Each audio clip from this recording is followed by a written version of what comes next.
maybe like whatever layout's closest to each post. And we'll do those ones first, and we'll shove this beam because it might be. So the house got built a little bit off kilter from the concrete. From here to the back of the ledger, 1.5 inches. And then from there, prior to. So we hooked the beam. I got these doubled up, but I'm still also adding another one. And then on that side of this, the joists are gonna, and we're gonna have 90% of this deck. It's 2 inches of bearing on each side. And then we can solid back nail that through the inch bit, whatever we're using for our Titan bolts. And we're gonna tighten right through these holes. Which Aaron's cutting that right now. We're gonna go swoop. It's gonna come over here. Pump jacks up against this wall to be able to keep it pushing.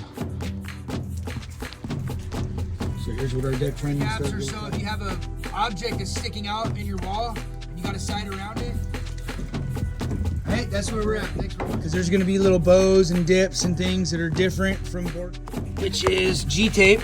The label's off of it now, so green treated depending on the lumber that you used. Additive, so you can get maximum wavelength. Not the board, but the actual framing is sticking out still. This side's not gonna switch directions except for we have there. We're out of here for the day though, so first thing in the morning we'll lock in. Again, taking our time on the stairs and whatnot. Most crooked boards, we try to pull those out, and that's gonna be our blocks. We cut those up for our plastic. The engineers that test the products, those are, but you're still gonna have crown differences from board to board.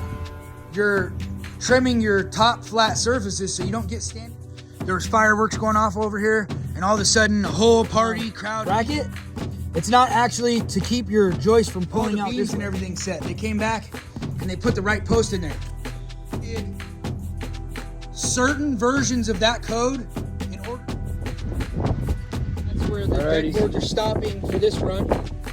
Right here to here. And then some room for us to work the rail coming down the stairs. Example, why you always reconfirm whenever you're building. This red square to the back. And I'll close this gap so I don't have to put a little rip back there and drill here.